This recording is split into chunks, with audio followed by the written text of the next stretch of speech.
Sebetulnya sholat mudah, maka jangan bersulit. Oh, saya bengkel, tetap kau bengkel. Sujud ke oli itu suci. Siapa bilang oli najis? Mulai kapan oli najis itu? Dari mana oli najis? Itu kan mudah sholat. Yang di pantai basah, sholat dengan baju basah sah. Siapa bilang? Tinggal nyebur ke pantai, naik, sholat Allah Akbar, cari kiblat, sudah selesai sholat.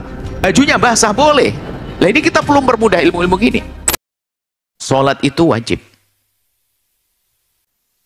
Dan begitu agungnya sholat, bagaimana tidak ibadah spesial yang kita munajat, kita langsung dialog dengan Allah, iyyaka na'budu wa iyyaka nasta'in, dan seterusnya.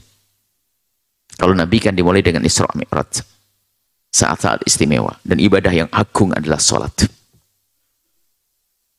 antara kita dengan Allah. Dan begitu besarnya pahalanya, dan begitu besar juga dosanya bagi yang meninggalkannya. Oleh sebab itu, dan juga dimudahkan semudah-mudahnya. Ini yang perlu kami jelaskan. Sehingga tidak ada orang yang tidak bisa sholat. Kalau ada orang yang tidak bisa sholat, itu yang salah gurunya. Dan tidak ada yang berat dalam melakukan sholat. Kalau ada orang berat melakukan sholat, itu yang salah gurunya. Memang wajib berdiri bagi yang mampu. Anda nggak bisa berdiri, boleh duduk kan. Tapi yang bisa berdiri, kalau sholatnya duduk, ya nggak sah sholat fardu. Wong seger buger sehat begitu, lompat-lompat bisa, nggak bisa berdiri, nggak bisa. Tapi kalau memang ada seseorang yang tidak mampu berdiri karena lemah fisiknya sakit, boleh duduk kok. Nggak bisa duduk, boleh baring. Kayak kurang apa? Nggak bisa baring, agak susah, telentang. Kakinya ke arah kiblat, tengkoknya sedikit diganjel dengan bantal, dadanya diarahkan kiblat, selesai. Nggak ada air, nggak bisa wudhu pakai tayamum kok. Nggak ada air, nggak ada debu, langsung sholat menghormat waktu. Selagi akal masih ada, nggak ada istilahnya meninggalkan sholat. Nggak ada alasan sama sekali. Bahkan jika dia berlumuran najis sekalipun, padahal syarat sahnya sholat adalah harus suci dari najis. Tahu-tahunya berlumuran najis yang dia tidak mungkin untuk mensucikannya. Nggak ada air, nggak ada debu, tetap sholat. Dihukum dia mau digantung oleh musuh, tetap wajib sholat. Jadi nggak ada istilah meninggalkan sholat. Cuman yang perlu diketahui berbeda-beda caranya. Yang jelas sangat mudah, sebisanya. Maka jangan para asatid, tolong jangan siksa orang, jangan mempersulit sholat. Ini biasanya ada sebagian ustadz itu mempersulit sholat, sampai wudhunya persulit, gara-gara dia sendiri sulit wudhu, karena dia punya penyakit was-was, wudhu sampai 1 jam, bolak-balik, muridnya disuruh was-was juga. Takbir gak ketemu, nah ini merepotkan, harus gini. Nah, padahal sederhana sekali sholat. Mudah sekali. Maka kalau ada orang yang tidak bisa sholat, itu yang salah adalah gurunya. Mungkin cucunya baru belajar di pesantren Al-Bahjah, cuman belum sempat selesai, baru Safinah pulang. Syarat sahnya sholat adalah berdiri. Kakeknya sudah sepuh dipaksa. Kayak harus berdiri nih kitabnya. Berdiri, akhirnya kayak nggak kuat. Nah, harus berdiri ya, Mbah. Berdiri langsung, baru 1 rakaat jatuh, kejedot jidatnya. Akhirnya ngomong, sudah nak, nggak usah sholat. Gitu. Gara-gara salah mengajarinya. Kalau sudah nggak mampu berdiri, boleh duduk. Dan sholat bisa di mana saja. Anda harus pakai tempat yang resmi. Anda bisa saja di pabrik Anda.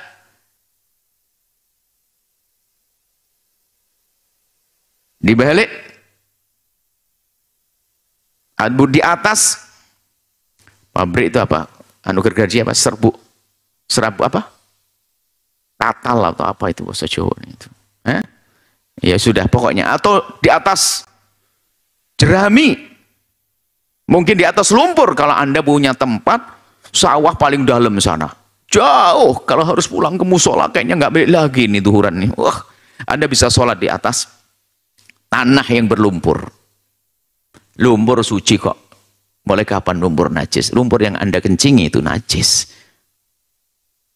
Sebetulnya sholat mudah, maka jangan bersulit. Oh, saya bengkel, tetap kau bengkel. Sujud ke oli itu suci. Siapa bilang oli najis? Mulai kapan oli najis itu? Dari mana oli najis? Itu kan mudah sholat. Yang di pantai basah, sholat dengan baju basah sah. Siapa bilang? Tinggal nyebur ke pantai, naik, sholat Allah Akbar, cari kiblat, sudah selesai sholat. Bajunya basah boleh. Lah ini kita perlu mempermudah ilmu-ilmu gini. Harus ngeringin dulu ya. Ganti baju, nanti nyebur lagi kolam lain. Langsung pakai baju basah, langsung wudu. Sholat sah. Di bawah guyuran hujan juga boleh. Ini maksudnya kemudahan-kemudahan itu perlu dihadirkan.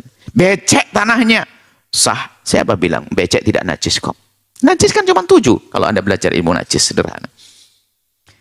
Lah hal ini loh kita perlu hadirkan agar orang sholat itu gampang. Kenapa orang ada yang tidak mau sholat? Karena diajari oleh ustadz yang memberatkan sekali sholat bagi dia.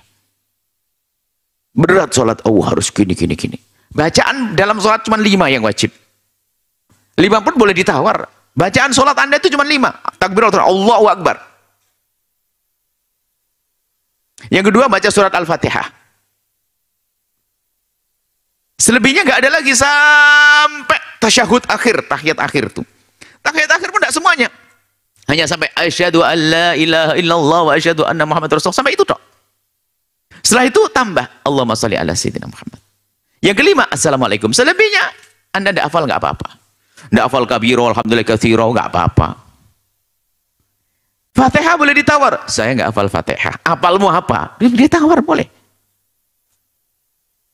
Mudah.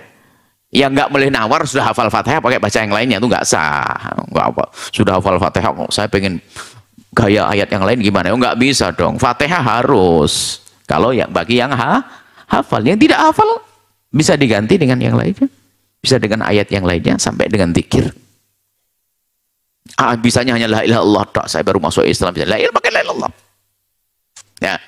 Kemudahan ini harus dihadirkan. Ya ternyata dibaca cuma 5. Siapa nggak bisa Allahu Akbar? Siapa nggak bisa surat Al-Fatihah? Boleh ditawar kok. Ini sederhana, mudah sekali. Makanya kalau kita mengajari sholat, beda mengajari anak kecil sama mengajari orang yang sudah dewasa. Kalau Anda mengajari anak kecil seperti ustadz kita di kampung, mengajari kita sholat sempurna. Allahu Akbar kabira walhamdulillahi katsira. Sunnah-sunnahnya dibaca semuanya. Kenapa Anda belum wajib sholat saat itu? Sehingga seandainya pun belum sempurna, nggak ada masalah. Tapi bagi orang yang sudah wajib sholat, tolong ustadz, ajari 5 ini tok, jangan yang lainnya. Kabironya ntar dulu.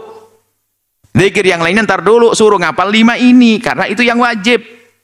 Karena dia hari itu juga setelah masuk Islam, setelah tobat, wajib sholat. Kalau anak kecil kan belum wajib sholat. Jadi kalau mengajarkan harus beda, ada ilmunya dong. Jadi kalau ada orang mu'alaf dan sebagainya, jangan diajari kabiro dulu. Ajari Allahu Akbar dulu. Oke, sudah bisa Allahu Akbar, bisa. Berarti Fatihah. Fatihah sambil pulang di atas mobil suruh ngerekam Fatihah, bisa hafal. Kalau enggak baca. Boleh bismillah Allahu Akbar. Alhamdulillahi rabbil alamin. Bisa sah baca pakai kertas juga boleh kok. Wong dia belum hafal kok. Kan gampang banget. Subhana rabbil azimi sunnah, rabbil a'la sunnah. Rabbi fili warhamni wajburi warfa'ni warzuqni dina afi sunnah. Itu sunnah. Nah itu betul. Jadi perlu kita fahamkan bahwasanya sholat itu mudah. Sholat di tanah sah. Bumi Allah tuh termasuk keutamaan umat Nabi Muhammad. Semua tempat boleh jadikan tempat sholat. Tempat ibadahnya tidak harus. Kalau kita bisa sholat di mana saja. Baru nanti bicara tentang keutamaan, kemuliaan, sholat berjamaah dan ini babnya beda. Nanti dulu, penting sholat dulu ini.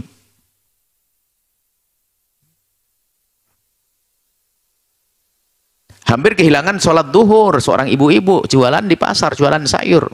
Sudahlah berdiri aja ibu di atas sayurnya, sujud di atas sayur. Saya nggak bawa mukena, ibu kan sudah pakai baju muslimah yang solehah itu, yang bagus. Ini kan bukan mukena. Siapa bilang sholat harus pakai mukena? Yang penting menutup aurat. Kakiku kelihatan, lipat pakai sarung suamimu. Atau kaos kaki, selesai. Ini sampai di sini, kasih peniti, cetet, selesai. Gini, sudah pakai baju sudah sholat, nggak usah pakai mukena juga sah. Nggak harus pakai mukena. Ini yang perlu kami hadirkan karena apa? Yang meninggalkan sholat dosanya sangat besar. Lihat perbedaan para ulama.